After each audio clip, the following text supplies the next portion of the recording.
Okay, today is now, this is now tarot lesson number 64.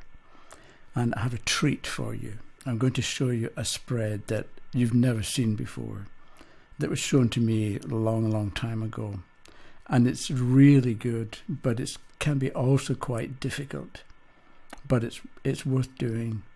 And it sort of combines a lot of what we've been looking at in these last 60 odd lessons.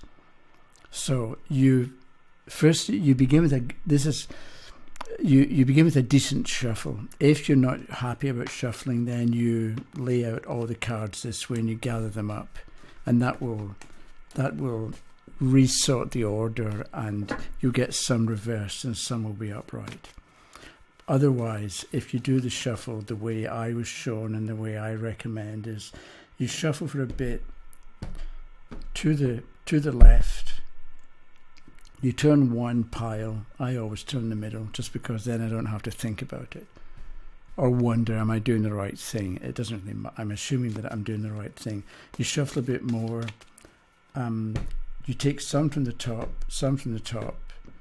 and what you do, the heart center's on the left, so you're opening the heart center and closing it again. And again, we do that, and this, and this, and then one last shuffle. I'm not doing it. I normally would do a lot longer between cuts, but since this is a video, so some off the top, some off the top. I keep touching the cable on the microphone. Okay, so now I'm going to lay them this way across the screen. So you put one card here, and then you do 2, 3, 4, 5, 6, 7, 8. Hope that shows 9. And the 10th card goes there. So what we have is, this is the questioner in the past, this is the questioner in the present, and this is the questioner in the future. And these three cards show what the questioner went through to get from the past to the present, and what they're going to go through to get from the present into the future. And it's time-based as well. So this card here is the distant past. This is the short-term past, and this is the immediate past. Here we've got the immediate future, the intermediate future, and the long-term future. And that's what the person will be like in the future. And this card here, the 10th card, is the card that blends this, this, and this. Past, present, and future. So what do we got? The 7 of Swords. So in the past, the questioner was kind of okay. The card is upright, so we give that points.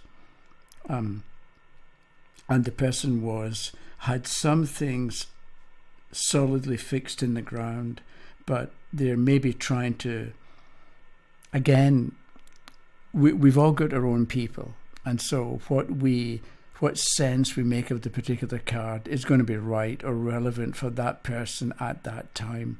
It's not like there's only one particular meaning, and it always applies in every situation for every questioner. So I'm looking at this as if I'm seeing it for the first time and thinking, okay, we've got 2 swords here that are stable, and we've got 5 swords that are in the process of being transformed or moved, as if we're happy. The question is happy about 2 areas of life or 2 projects, but they've got a lot more that they're maybe more directly interested in, because these 2 are being left behind, these 5 are being worked on. So we've got the idea of some things are stable and working or have been set up, but what's more important is the 5 swords that are being carried away. So that's them in the past. Then as the 7 of Swords, they went through, step 1 was the 3 of Cups reversed. There were initial disappointments right? Because the Three of Cups is a card of celebration, but it's upside down. So the first steps that the person took from having been stable and wanted to do something new or different or more creative or more adaptable was disappointment. Either things didn't go the way they planned or they wanted, or other people, because there's 3 people here, other people didn't respond the way that the person thought they would, or the way the person thought they ought to. Next is the Emperor. So this disappointment did not lead to problems. It led to a renewed effort to make a go of things, or to make things interesting, or to create something of lasting value. I'm thinking of an emperor who runs an empire, and an empire ideally is of lasting power and value. So it could have been, like that, the Emperor reversed, in which case the disappointment would have taken the wind out of the person's sails, and they would have lost enthusiasm. So you're here trying to do something different. Initial disappointment, you redouble your efforts, and then you've got the Death card, which leads to a new beginning. So your efforts, maybe what you've got here, because death is a new beginning, and you would go back to here, you had an initial idea of what you were going to do, or what the plan was. You discover it doesn't quite work. You redouble your efforts, and that causes you to think again, or to reset the beginning point, in that you try something, you learn that it doesn't quite work, or it doesn't give you the results that you want. So instead of keeping going, you reorganize your beginning point, or you reorganize your starting point, or the idea that you had in mind back then. And it's good. The Emperor and the Death card are upright, so we have to think of good things. Now we're the Hermit. So now, some people would think, okay, the Hermit's looking back this way. So maybe I normally don't pay much attention to what direction the card is looking in. But here, I don't know, it seems it's like this is a little story in itself. So you've got, because it is mentioned about, because here the fellow happens to be looking at the Hermit, and the Hermit's looking back here. So somehow, in this instance, I'm thinking at this point, the focus is on re-establishing a foundation. You know what you know. You've learned a lot from the Emperor and the Death card, as well as from the Three of Cups reverse, what doesn't work maybe. So now you're wise because it's the Hermit, but you're on your own, which is okay because it's upright. And now is the time to be thinking about what next, or to be, and because number 9 is followed by 10 for a new beginning, a new cycle. Maybe you're at this point right now, you're at the end of a cycle, the end part of a cycle. And so we should pay attention to that, because when you're at the end of something, you behave a certain way. Whereas if you're at the beginning of something, then you behave in a different kind of a way. So if you're impatient to get onto the new cycle, don't rush ahead. Maybe what we're getting here is take some time and think back on what you've done or what's happened, and figure out what is going to come next. And what come next, I'm maybe just going to move this a little bit closer together, because I don't know what the camera angle is. Okay, so first, the immediate future is the Magician reversed. So it's a bit like the Three of Cups reversed here. The immediate future is disappointment, whereas the immediate future is, this saying is not, you're going to begin something but it's not quite the time, or you're going to begin something but you haven't thought it through. So with the Magician reversed as the immediate future, things are not going to suddenly all come together and work. then the King of Swords. So in the same way, maybe that this disappointment caused you or led to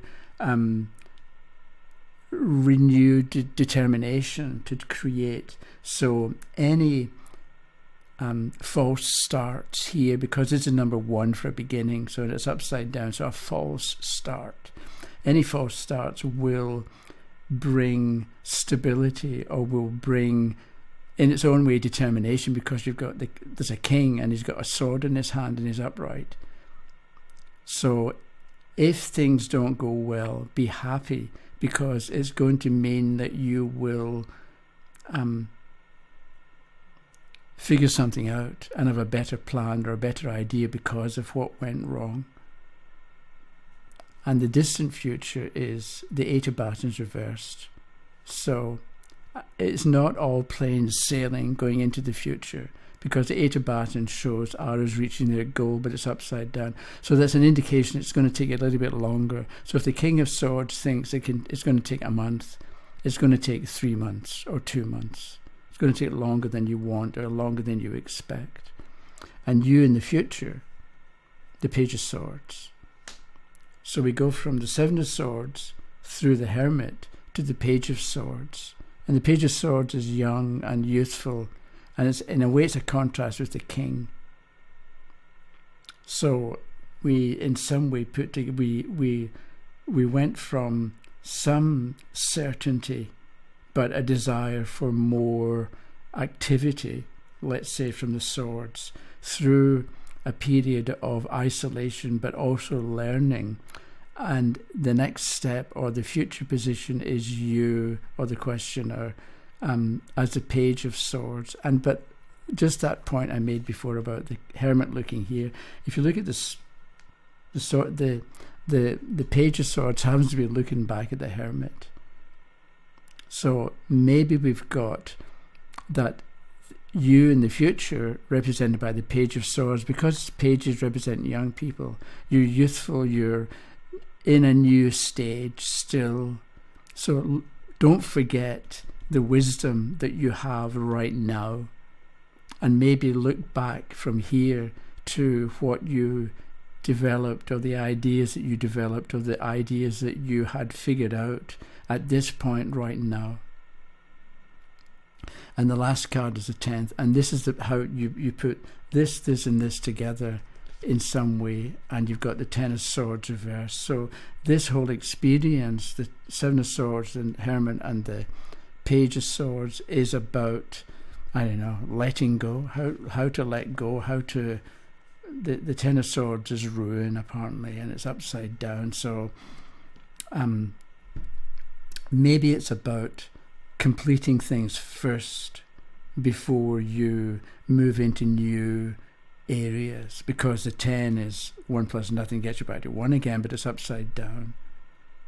So maybe what this is all about is rather than seek a new beginning, get things together first and complete and finish what has been on the back burner, as they say, for a while.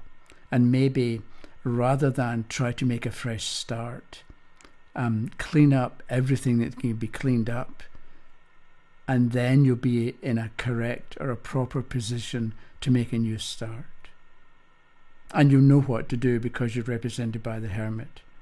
So if you've got bright ideas right now and over the next few days, write them down and pay attention to what comes to you, because there's going to be good ideas that you'll be able to use to make a fresh start later, in which case this magician would be upright. So 10 cards, or 9 and 1, and this is you in the past, you in the present, you in the future, and these are the experiences that you go through to get from the past to the present to the future. And this is the blend. So that was, I don't know what that spread is called. I don't know if it even has a name. Anyway, so that was it. Hope you enjoyed that. Try it for yourself if you want to try it, and send me or leave a comment with the cards that you got or what sense you made of it. Maybe we could have a little bit of discussion about the spreads that people get for themselves. So I'll leave it up to you.